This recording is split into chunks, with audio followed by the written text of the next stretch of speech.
चलिए, आज हम आपके साथ जो हम बात करने वाले हैं, तो आज चर्चा स्टार्ट होगी आपके साथ। ठीक है, तो ध्यान से इस चीज़ को समझना। मेरे पास जो आज का टॉपिक है वो क्या है? Issue of shares at premium. Issue of shares at premium. ठीक है सर, इसको आप ध्यान से समझो। मैं इसको कुछ इस तरीके से आपको समझाता हूं।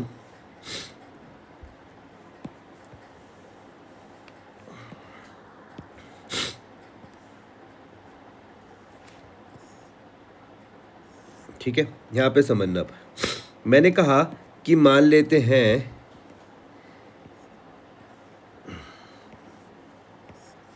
ये, सुनना ध्यान से। ये मैंने कुछ बनाया, ये जो दिख रहा है ना आपको, जो मैंने ग्रीन किया है, ये किसी शेयर की क्या है? ये मैंने कहा ये किसी शेयर की क्या है? पार वैल्यू है। क्या वैल्यू है? Par value. ये जो दिख रही है आपको, ठीक है। Yes sir. पार वैल्यू को आप और किस नाम से जान सकते हो? आप इसको जान सकते हो फेस वैल्यू के नाम से। और आप इसको किस नाम से जान सकते हो? आप इसको जान सकते हो नॉमिनल वैल्यू के नाम से। तो कुछ भी आए तो घबराने की बात नहीं है। पार वैल्यू हो, चाहे फेस वैल्यू हो, चाहे नॉमिनल वैल्यू हो, ये सब के सब आपको बता क्या रहे हैं? ये सब के सब आपको एक चीज बता रहे हैं, आपको बता रहे हैं price of one share. Clear हुई मेरी बात कि एक शेयर का प्राइस कितना है? चाहे मैं पार वैल्यू बोल लूँ, चाहे आपको कहीं पर फेस वैल्यू दिख जाए, चाहे आपको कहीं पर नॉमिनल वैल्यू दिख जाए, ये सब एक ही बात बता रहे हैं। क्या बता रहे हैं? Price of one share. मैंने कहा मान लेते हैं कि मेरे केस में एक शेयर का प्राइस, मैंने कहा मान लो 10 रुपीज़ है। क्लियर हुआ? मैंने कहा मेरे केस में एक शेयर का प्राइस कितना है? 10 रुपीज़ है। ठीक है, समझ में आया? लेकिन मैं यहाँ पे लिख रहा हूँ +2। अब इस चीज़ को ध्यान से समझना। ये जो आपको ग्रीन दिख रहा है, ये हाँ, ये तो क्या है? पार वैल्यू तक ही है। लेकिन ये जो अब आपको जो ब्लू दिख रहा है, ये जो 2 रुपये, ये क्या कहलाएगा? प्रीमियम कहलाएगा। समझ में आई बात या नहीं आ रही? Yes sir. तो पार वैल्यू का तो सिंपल सा चक्कर है। कितने रुपए का शेयर था? 10 रुपये का शेयर था। मैंने कितने में इशू करा? 10 रुपये में। लेकिन अगर प्रीमियम की बात आएगी तो मैंने 10 रुपये का शेयर कितने में इशू करा है? 12 पे इशू करा है। समझ में आई बात या नहीं आ रही? तो जो एक्स्ट्रा तुमको दिख रहा है, ये जो आपको ये जो एक्स्ट्रा 2 रुपये दिख रहे हैं, ये 2 रुपये क्या कहलाएंगे? सिक्योरिटी प्रीमियम कहलाएंगे। यही मेरा आज का टॉपिक है, issue of shares at premium. कोई दिक्कत तो नहीं है? Yes sir. पक्का? हाँ सर। यहाँ तक बात समझ में आ रही है? हाँ सर। अब इतना आप समझ गए। अब जो मैं नेक्स्ट पॉइंट आपके साथ कर रहा हूं कि जो प्रीमियम है, क्या बोल रहा हूं मैं? Premium on issue of shares. ध्यान से समझना, premium on issue of shares. तो ध्यान से इस चीज को समझो कि भैया ये क्या होता है। तो आप बोलोगे भैया कैपिटल प्रॉफिट होता है। मैं आपसे जब भी पूछ लूँ तो आप मुझको बोलोगे कि ये क्या होता है, ये क्या होता है? कैपिटल प्रॉफिट होता है। नोट्स बड़े ध्यान से बनाना। मैंने बोला premium on issue of shares क्या होता है, आप बोलोगे भैया कैपिटल प्रॉफिट होता है। जरा एक बार कंपनी के पॉइंट ऑफ व्यू से समझो। कंपनी का एक शेयर कितने रुपए का था? 10 रुपए का था। लेकिन उसको 10 के बदले कितने रुपए मिल रहे हैं? 12 रुपए। तो जो इसको 2 रुपए फालतू मिल रहे हैं, ये इसके लिए क्या है? Security premium. और सिक्योरिटी प्रीमियम क्या होता है? कैपिटल प्रॉफिट होता है। समझ में आया? अच्छा, आपको कंफ्यूज करने के लिए बोला जाएगा, सुनना ध्यान से, बच्चों को कंफ्यूज करने के लिए बोला जा सकता है कि जो सिक्योरिटी प्रीमियम है, क्या इसका नेचर रेवेन्यू है? तो आंसर रखना नहीं भैया नहीं, इसका नेचर क्या है?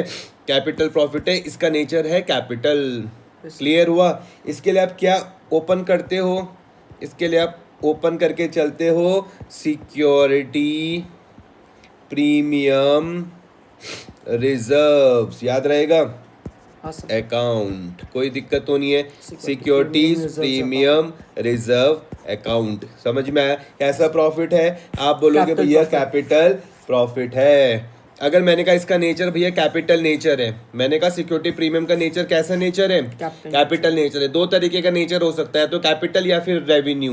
मैंने कहा सिक्योरिटी प्रीमियम का नेचर कैसा है? कैपिटल नेचर है। तो अगर इसका नेचर भैया कैपिटल है, ध्यान से समझना, अगर मैंने बताया कि इसका नेचर कैसा है, कैपिटल नेचर है, तो मैं इसको कहाँ पर दिखाऊंगा, मैं इसको दिखाऊंगा कहाँ पर भैया, बैलेंस शीट पर। कहाँ पर दिखाऊंगा, बैलेंस शीट पर। समझ में आई बात या नहीं आ रही? अब आपकी यहाँ पे जिम्मेदारी बनती है, आपकी जिम्मेदारी बनती है कि भैया आप कहाँ जाओगे, बैलेंस शीट पर।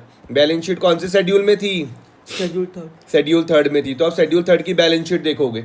यह आपकी जिम्मेदारी है कि आप शेड्यूल थर्ड की सॉरी बैलेंस शीट पर जाओगे और वहाँ पर उसके बाद कहाँ जाने वाले हो, इक्विटी एंड लिएबिलिटी साइड पर। याद रहेगा?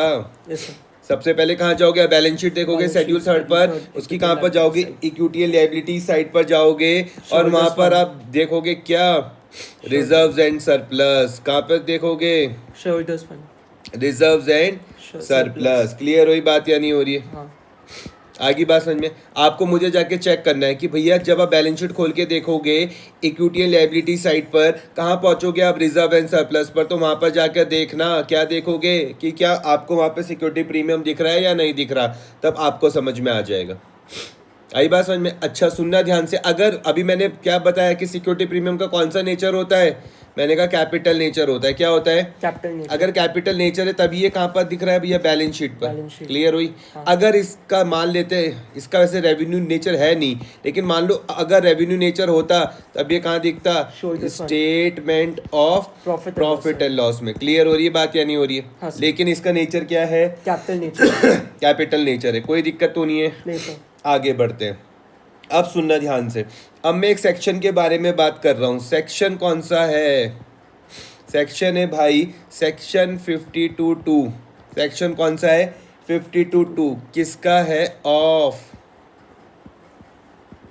Companies act 2013। ध्यान से समझना कौन सा सेक्शन है, 52(2) बोलोगे आप। सेक्शन 52(2) किसका, कंपनीज एक्ट 2013। ये क्या बोलता है, अब ध्यान से समझो। जो आपको जो 2 रुपए मिल रही थी, ये सो मत यहाँ पर, ये जो आपको 2 रुपए दिख रहे थे सिक्योरिटी प्रीमियम के, हाँ। तो कंपनी इस पैसे का क्या करेगी, सुनना ध्यान से। कंपनी के तो मजे आ गए ना, कंपनी के तो भैया ये कौन सा प्रॉफिट है, कैपिटल प्रॉफिट है। वो इस 2 रुपए का क्या करेगी, ये बात कौन बता रहा है, सेक्शन 52(2) बता रहा है। समझ में आई बात या नहीं आ रही है? सेक्शन 52(2) क्या बता रहा है, जो कंपनी को जो 2 रुपए अभी फालतू मिले वो उसका क्या क्या कर सकती है, कोई दिक्कत तो नहीं है। तो पहला पॉइंट क्या कर सकती है, सुनना ध्यान से। पहला पॉइंट में वो लोग वो बोल रहे हैं कि क्या कर सकते हैं, राइटिंग ऑफ कर सकते हैं। राइटिंग ऑफ क्या, प्रीलिमिनरी एक्सपेंसेस। राइटिंग ऑफ क्या, preliminary expenses. Preliminary expenses of किसके, कंपनी के। अब तुम मुझे बोलोगे भाई ये प्रीलिमिनरी एक्सपेंसेस क्या है, तो मैंने कहा एक वर्ड सुनो, इनकॉर्पोरेशन। एक वर्ड मैंने क्या बोला, इनकॉर्पोरेशन। नोट्स बढ़िया से बनाना भैया। मैंने एक क्या बोला word, incorporation. Incorporation of company. तो मैंने बोला कंपनी के बनने से पहले, एग्जाम्पल के तौर पर सुनो ध्यान से। मैंने कहा हमारी कंपनी यहाँ कहीं बनी, हमारी कंपनी यहाँ पर बनी। कंपनी के बनने से पहले भी तो खर्चे होते होंगे। तो कंपनी के बनने से पहले जो खर्चे होते हैं उनको हम क्या बोलते हैं, प्रीलिमिनरी एक्सपेंसेस। अब आई बात समझ में?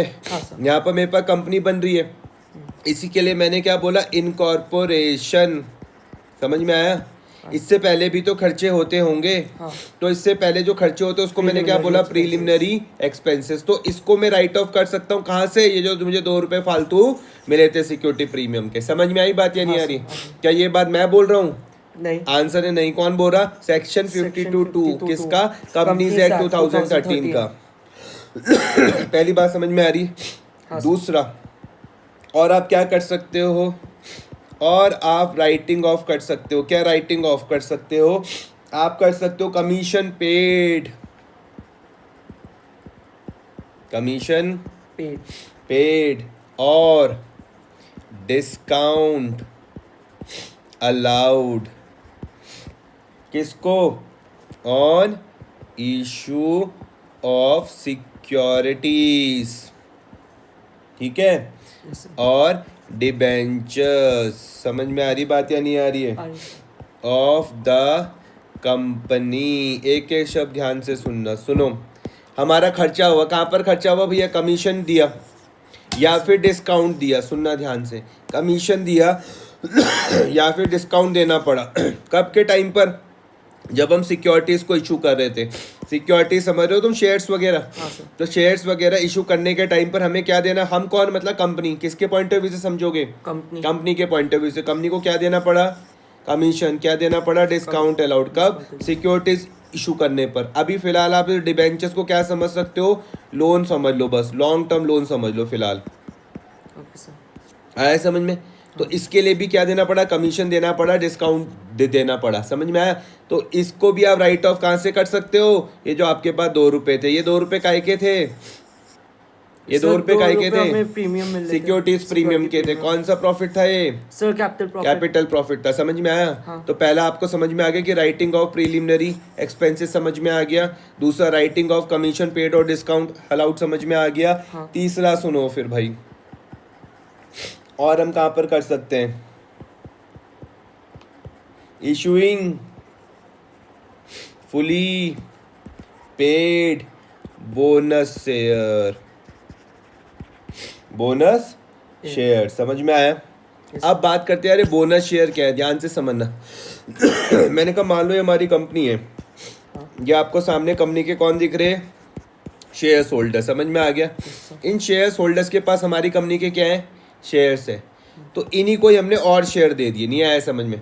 बोनस शेयर किसको देते हैं, जो ऑलरेडी शेयर होल्डर्स होंगे, जो ऑलरेडी शेयर होल्डर्स होंगे उनको हम लोग क्या कर देंगे, जो शेयर इशू करेंगे उसको हम क्या बोलेंगे, बोनस शेयर। समझ में आई बात या नहीं आ रही, आ रही सर। अगर आपको मेरी पहले की बात याद होगी तो जब हम शेयर इशू कर रहे थे, कंपनी जब शेयर इशू करी थी तो उसको पैसा मिल रहा था। हाँ।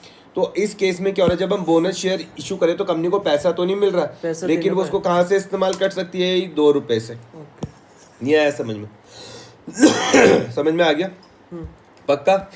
अगला नेक्स्ट सुनना बात ध्यान से, फोर्थ में क्या बोलते हैं, for providing the premium payable on redemption of redeemable preference shares और डिबेंचर्स ऑफ द कंपनी। पहले एक मतलब सुनो, एक वर्ड सुनो, रिडम्पशन। रिडम्पशन का मतलब होता है रीपेमेंट, ध्यान से समझना। रिडम्पशन का मतलब क्या होता है भैया, रीपेमेंट।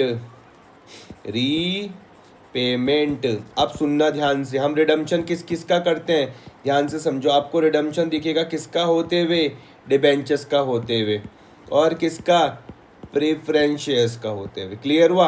आप मुझसे पूछोगे भाई इक्विटी शेयर्स का रिडम्पशन नहीं होता क्या, तो मैं बोलूँगा नहीं भैया नहीं। क्लियर हो गई बात। हम पैसा सिर्फ किस का वापस करते हैं, डिबेंचर्स का वापस करेंगे, प्रेफरेंस शेयर्स का हम वापस करेंगे। इतनी बात मैं समझा पाया।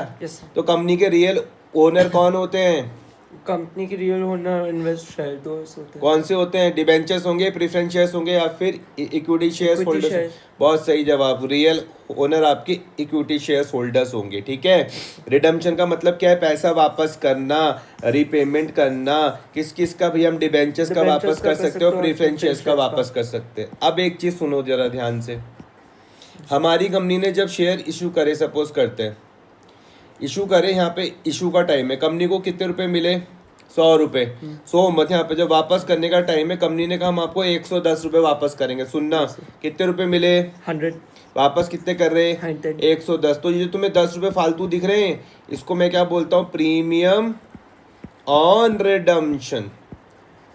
आई बात समझ में आनी आ रही। हाँ। जब कंपनी ने इशू करे, कंपनी को कितने रुपए मिले, 100। वापस करने के टाइम पर 110। तो 10 रुपए जो तुमको फालतू दिख रहे हैं, इसको मैं क्या बोल रहा हूँ, इसको मैं बोल रहा हूँ भैया प्रीमियम ऑन रिडम्पशन। ठीक है। तो जो कंपनी को 10 रुपए फालतू देने पड़ रहे, वो भी कहाँ से दे सकती है, इस 2 रुपए से, सिक्योरिटी प्रीमियम से। नहीं समझ पाए, सिक्योरिटी प्रीमियम और प्रीमियम ऑन रिडम्पशन में कंफ्यूज मत होना। क्लियर हुई बात। और लास्ट है कि हम और पैसा कहाँ कर सकते हैं, बाय बैक में,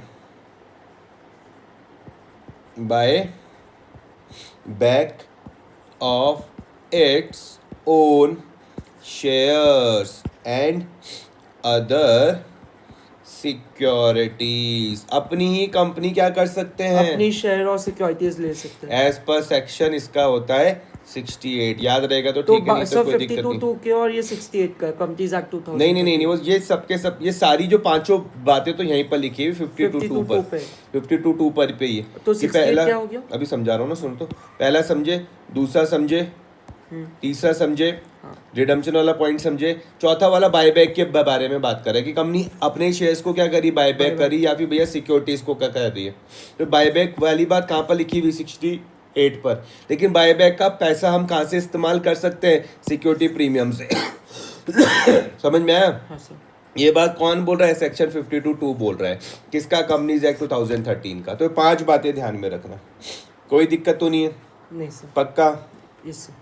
आई बात समझ में? हाँ सर। अब मैं एक छोटा सा क्वेश्चन आपको बता रहा हूँ, ठीक है सर? एक क्वेश्चन आपके साथ में यहाँ पर एक बनाता हूँ, एग्जाम्पल सुनना ध्यान से। मैं बोलता हूँ मोती लिमिटेड इशूड 1000 शेयर्स। मोती लिमिटेड ने कितने शेयर इशू करे? 1000 शेयर्स इशू करे at the rate of 10 each at a premium of ₹2। समझ में आया? Yes. तो कोई कंपनी है, मोती लिमिटेड है, इशू कितने करे उसने, 1000 शेयर्स इशू करे। एक शेयर की कीमत कितनी है, 10 रुपये है, और भैया प्रीमियम कितना है, 2 रुपये। यहाँ तक मेरी बात समझ में आ रही है? हाँ सर। अच्छा, ये क्या कर रहे हैं, एप्लीकेशन में मांग रहे 4 रुपये, अलॉटमेंट में 6 रुपये, 6 के ब्रैकेट में मैं 4+2 लिख रहा हूँ। हाँ। और फर्स्ट एंड फाइनल कॉल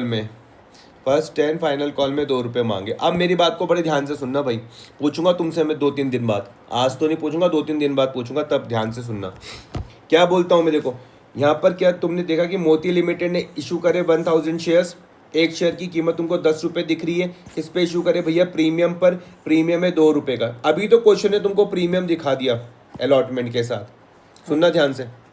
ये प्रीमियम तुमको एप्लीकेशन के साथ भी दिख सकता है, ये प्रीमियम तुमको अलॉटमेंट के साथ भी दिख सकता है, ये प्रीमियम तुमको कॉल के साथ भी दिख सकता है, प्रीमियम सबके साथ भी दिख सकता है। नहीं आई मेरी बात समझ में? आ गई? तो जैसा क्वेश्चन बोलेगा वैसा मुझको सॉल्व करना है। क्वेश्चन जिसके साथ ट्रीट बोलेगा मैं उसी के साथ ही ट्रीटमेंट लेके चलूंगा। इतनी मेरी बात समझ में आ रही है? एप्लीकेशन के साथ का तो इसके साथ, अलॉटमेंट के साथ बोला तो इसके साथ, फर्स्ट एंड फाइनल कॉल के साथ बोला तो इसके साथ। सिंपल। कोई दिक्कत तो नहीं है इतने में? अच्छा, लेकिन अगर बाई चांस कभी अगर मुझे ना बोला गया, एग्जाम्पल के तौर पर सुनो, लिखा हुआ मोती limited issued 1000 shares of ₹10 each at a premium of 2 पर शेयर, ये लिखा हुआ है, लेकिन ये नहीं कहा गया कि मैं 2 रुपये किसके साथ ट्रीट करूं, तो बाय डिफॉल्ट हम अलॉटमेंट के साथ लेके चलते हैं। फिर से बता रहा हूँ, सुनना ध्यान से। अगर क्वेश्चन ने एप्लीकेशन के साथ कहा, अलॉटमेंट के साथ कहा, फर्स्ट एंड फाइनल कॉल के साथ कहा, तो जैसा क्वेश्चन बोलेगा वैसा चलोगे। लेकिन अगर कुछ ना कहा गया हो तो बाय डिफॉल्ट किसके साथ लेके चलूंगा, अलॉटमेंट के साथ। कोई दिक्कत तो नहीं है? अच्छा, हमको सारे तो पैसे मिल गए। अलॉटमेंट पे तो 8 रुपीज कलेक्ट करेंगे ना? 8 क्यों हो गए? 4 और 2 6 नहीं हो गए? अच्छा हाँ। नहीं आया समझ में? आगे 4 और 2 10 तो ये हो गया, 2 रुपए का प्रीमियम हो गया। ठीक है। 4+2 तभी तो 6 बने। हाँ सर। तो बताओ मुझको पहली एंट्री क्या होगी? सर पहला तो हमारे पास हो जाएगा हमारा वहाँ मत देखो, यहाँ बताओ एंट्री पहली क्या होगी। सर पहला हो जाएगा हमारा bank account debit to equity share capital account. ठीक है, शेयर कैपिटल अकाउंट। बिल्कुल गधों वाली बात करी तुमने आज। फिर शेयर एप्लीकेशन अकाउंट। कितने शेयर थे? 1000 मल्टीप्लाई बाय 4, 4000। मैं तुमको कल भी समझाया था। 4000 और 4000 क्लियर हुआ? इसके बाद दूसरी क्या आएगी? सर इसमें आएगी हमारी ये to share capital account debit. एक मिनट, ये कहाँ? Share application account debit, sorry, share application account debit to share capital account. Share application account debit to share capital. ठीक है। हाँ। 4000 और 4000। अगर तुमको याद होगा तो मैंने कहा था इसको कॉम्बिनेशन में याद करना। पहली क्या आ जाएगी, bank account bank debit account to to share share application, application, share share application application to account, share share capital. capital। समझ में आ गया। हाँ सर। पहली वाली बोली थी भैया हमको एप्लीकेशन के पैसे मिले, फिर हमने उस पैसे को कहाँ पे ट्रांसफर कर दिया, शेयर कैपिटल पर। यहाँ तक कोई दिक्कत तो नहीं है। नहीं। आगे सुनना, नेक्स्ट आ जाएगी share allotment account debit to share capital. ठीक है, यस सर। अब सुनना ध्यान से, और टू सिक्योरिटीज प्रीमियम। आया समझ में? हाँ। क्योंकि भैया सिक्योरिटीज प्रीमियम क्या Allotment होता है, के साथ कैपिटल रहते हैं। प्रॉफिट होता है। Yes, sir। कैपिटल प्रॉफिट होता है तो इसलिए मुझे कहाँ पर दिखाना पड़ रहा है, क्रेडिट में। ठीक है भाई जी। और सारा पैसा मुझको मिल ही गया था तो मैं क्या लिख दूंगा, bank account debit to share capital allotment account account. Debit sorry allotment entry बिल्कुल ढंग से करो भैया, ढंग से करो। और हम लोग प्रीमियम का अलग से दोबारा कट ऑफ पे कि नहीं करेंगे कोई? नहीं, ये मिल तो गया। ये जो सिक्योरिटी इसी में ही तो है। इस 6000 में ये 4000 रुपये भी है और ये 2000 रुपये भी है। तो देखो मैंने टोटल तो लिख दिया, bank account debit to share allotment. ठीक है। ये है समझ में? नहीं आ गया। आ गया या नहीं आया? आ गया। पक्का? हाँ सर। ठीक है, अच्छा ये समझ गया आप। इसके बाद क्या आ जाएगा, share first and final call account debit to share capital account 1000 multiply by 2, 2000 और 2000। ठीक है, फिर bank account debit to share capital share final call first and final final call account 2000 और 2000। ऐसे होएगा क्वेश्चन। समझ में आई बात या नहीं आ रही? हाँ। पक्का? हाँ सर। कोई दिक्कत तो नहीं है इतने में? नहीं सर। अब एक इम्पॉर्टेंट नोट मैं तुमको बताता हूँ, ठीक है, एक एग्जाम्पल से लिख के। एग्जाम्पल सुनना ध्यान से, बहुत इम्पॉर्टेंट नोट है। ठीक है, नोट्स बनाओगे ढंग से बनाना। मान लो मैं यहाँ पर क्या लिख रहा हूँ, एग्जाम्पल से समझाता हूँ। ठीक है, एग्जाम्पल है, मान लो किसी क्वेश्चन में लिखा हुआ है कि share issue expenses, share issue expenses amounted to ₹75,000। कोई दिक्कत तो नहीं है? नहीं sir. which were written off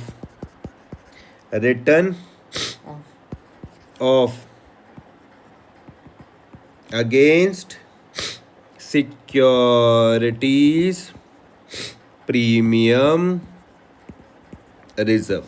ये ठीक है। अब यहाँ पर देखो, एक मैंने नोट में क्या बनाया कि कहीं पे तुम्हें कोई क्वेश्चन में लिखा हुआ कि शेयर इशू एक्सपेंसेस कितने रुपए के हो रखे हैं, 75,000 के। तुम्हें सीधा ही वो बात याद आ जाएगी कि इसने मुझे बताया था क्या, 52(2) याद आ रहा है, सेक्शन 52(2) याद आ रहा है, कंपनीज एक्ट 2013 का जो बोला था हम सिक्योरिटी प्रीमियम के पैसे कहाँ कहाँ पर इस्तेमाल कर सकते हैं। 5 बातें बताई थी।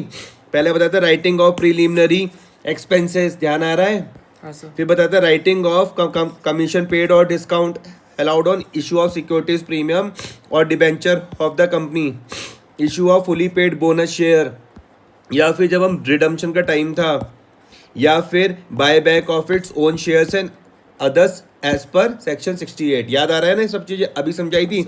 अब यहाँ पे देखो क्या बोल रहे कि शेयर इशू एक्सपेंसेस, शेयर को इशू करने के टाइम पे मेरे पास खर्चे हुए कितने रुपए के, 75,000 रुपीज़ के। कितने के खर्चे हुए? 75। तो वो बोल रहे भैया इसको रिटर्न ऑफ कर दो, कहाँ से, सिक्योरिटीज प्रीमियम रिजर्व से। तो कर सकते हैं, बिल्कुल कर लेंगे। देखना तो बड़ा ही सिंपल होगा। अभी देखो तुमको सिक्योरिटी प्रीमियम कहाँ पे दिख रहा था, क्रेडिट में दिख रहा था। अमाउंट पे ध्यान मत देना है, अमाउंट में ध्यान मत दो आप, अभी सिर्फ यहाँ पे फोकस करो। ये जो सिक्योरिटी प्रीमियम आपको कहाँ पर दिख रहा था, क्रेडिट। पक्का? हाँ सर। अच्छा, अब सुनना ध्यान से, जब तुमने ये शेयर इशू एक्सपेंस किया होगा, शेयर इशू एक्सपेंस। तो क्या इसकी एंट्री कुछ ये हुई होगी, share issue expenses account debit to bank. नहीं आया समझ में भाई? खर्चे तुम कहाँ पे दिखाते हो? खर्चे तुम डेबिट में तो डेबिट दिखाते में हो। show करते नहीं हो। आया समझ में? हाँ, हाँ। तो शेयर के इशू करने के टाइम पर जो तुम्हारे खर्चे तुमने डेबिट में दिखाए, तुम्हारा बैंक बैलेंस बढ़ जाएगा खर्चे के बाद कि कम हो जाएगा? हो जाएगा। तो जब कम हो जाता है बैंक बैलेंस तुम कहाँ दिखाते हैं? क्रेडिट में। तो share issue expenses DR to bank, ये समझे आप? हाँ। अब ये लोग क्या बोल रहे हैं कि जो तुमने खर्चा किया ना, इसको कहाँ से करो? राइट ऑफ सिक्योरिटीज प्रीमियम से। कहाँ से करो? राइट ऑफ सिक्योरिटीज प्रीमियम से। समझ में आया? Yes sir. आ गया? हाँ सर। तो इसकी एंट्री क्या बनेगी, सुनना ध्यान से। Securities premium reserve account debit to share issue expenses. अब आया समझ में या नहीं आया? हाँ सर। पक्का? ऐसे करके, ठीक है। लेकिन तुम वो बोलते कि मान लो ये सब चीजें अगर ना होती। हाँ बोलो। सर हमारे पास अगर 2000 का नहीं नहीं premium नहीं नहीं, receive मैं उससे मिक्स करने के लिए नहीं बोल रहा हूँ, ये तो अलग है। इस क्वेश्चन के साथ मत जाओ। मैंने तभी तो बोला अमाउंट में ध्यान मत दो। हुआ। ठीक है सर। इस क्वेश्चन से कोई मतलब नहीं है। ठीक है। इस पॉइंट का इस क्वेश्चन से कोई मतलब नहीं है। तभी मैंने आपको समझाया कि यहाँ पे 2000 में ध्यान मत दो। आप सिर्फ ये समझो कि सिक्योरिटी प्रीमियम क्रेडिट में आता था, बस यहाँ पे ध्यान दो। Yes, sir. इस 2000 से मत ध्यान दो। ठीक है। आया समझ में या नहीं आया? हाँ सर। पक्का? हाँ पक्का। तब इसने मैंने अब सिक्योरिटी प्रीमियम को देखो कहानी का डेबिट में लिखा राइट ऑफ के टाइम पर। Yes sir. नहीं आया समझ में? आ गया। कंफ्यूजन दूर हो गया? हाँ। ये अलग बात बता रहा हूँ मैं, उस क्वेश्चन के साथ मर्ज मत करो। अलग चीज समझा रहा हूँ मैं आपको। कोई दिक्कत तो नहीं है? नहीं। पक्का? पक्का सर। अब मान लेते कि अगर ये चीज ना होती लिखी हुई कि share issue expenses amounted to ₹75,000 which were written off against securities premium reserve. मान लेते कि हमारा खर्चा तो हुआ, सुनना ध्यान से। मैंने कहा ये मेरा खर्चा तो हुआ, हाँ। शेयर इशू एक्सपेंसेस तो हो रखे हैं। आया समझ में? हाँ सर। शेयर इशू एक्सपेंसेस तो हो रखे हैं, लेकिन क्वेश्चन ये राइट ऑफ करने के लिए नहीं बोला हो। मान लो कुछ ये नहीं बोला हुआ है, समझ में आया? हाँ। तो उस केस में मैं क्या करूंगा, ध्यान से समझना। उस केस में मैं इसकी क्लोजिंग डालूंगा कैसे करके, statement of profit and loss account debit to share issue expenses. आप समझ में आई ना ये बात? Yes sir. 75,000 और 75,000, सुनना ध्यान से। मैंने ये क्या बोला, शेयर इशू एक्सपेंसेस आप समझ रहे हो, शेयर को इशू करने पर जो मेरे खर्चे हुए, ये बात आपको समझ में आई? हाँ। कितने रुपए की हुई? 75,000 रुपीज़ की। मान लो क्वेश्चन में तुमको दिख जाए कि तुम इसको राइट ऑफ करो कहाँ से? सिक्योरिटीज प्रीमियम से। Yes sir. तब तो आप क्या लिख दोगे? Share issue expenses DR to bank sorry, और securities premium reserve DR to share issue expenses. लेकिन अगर राइट ऑफ करने के लिए ना बोले, तब आपको इसको statement of profit and loss में क्लोज करना पड़ेगा। ठीक है सर। तब आप क्या लिखोगे? Statement of profit and loss DR to share issue expenses. आया समझ में? हाँ सर। ठीक है।